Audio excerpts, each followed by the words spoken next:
hali ham o'qimagan bo'lsangiz, men sizga aniq havas qilaman. To'g'risini aytaman, ozgina hasad ham qilaman. Alexander Duma, Graf Monte Cristo, If qal'asi mahbusi. Menimcha bu kitob haqida ko'pchiliginglar eshitgan bo'lsanglar kerak. Agar kitobni o'qimagan bo'lsanglar ham kinosini aniq ko'rgansizlar. Kitobda Edmond Dantes ismli 19 yoshli bola bo'ladi. Uni endi hayot yaxshilanishni, karyerasi ko'tarilishni boshlaydi. Uni kema kapitani lavozimiga ko'tarishadi. Qo'shtirnoq ichidagi do'stlari uni baxtini, lavozimini ko'ra olmaganidan uni ustidan davlat xiyonatkori, xoini sifatida yozib prokurorga berishadi. Va aynan Edmond Dantesni to'yi bo'layotgan paytda uni qamoqqa olib ketishadi. Unga hech narsa tushuntirishmaydi va shu bilan umrining oxirigacha qamoqqa mahkum qilishadi. O'sha ustidan yozib yolg'ondan ayblaganlarida shunaqangi hayron qolganman. Hayotda shunaqa ham gryazli, gnili odamlar bo'ladimi deb. Kitob qaysidir ma'noda sizni ko'zingizni ochishga ham majbur qilar ekan, to'g'risi. Qamoqda Dantes shunchalik qiynaladiki, u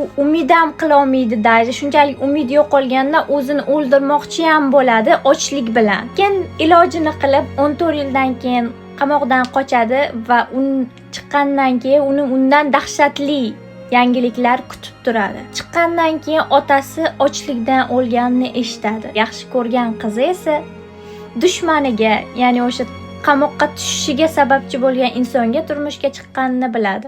Keyin esa qasos oladi ulardan. Agar sizga qanaqa qasos olgani qiziq bo'lsa, men aytib bergan voqealarning ham ichida boshqa voqealar bo'lgani qiziq bo'lsa, albatta shu kitobni o'qishni maslahat beraman. Ko'rib turganinglardek ikki qismdan iborat klassika, lekin klassika bo'lishiga qaramaysizlar, boshida zerikib o'tirmaysizlar, juda ham tez o'qib tashlaysizlar, chunki voqealar shunaqangi darajada bo'lib ketadiki, shunaqa kitoblarni yana qayta o'qigim keladi, lekin birinchi marta olgandaqa emotsiya ola olmaganim uchun ham o'qimayman. Agar sizga shunaqa kontent yoqqan bo'lsa va yana shunaqa videolar chiqishini xohlasangiz, menga obuna bo'lib qo'yishni unutmang.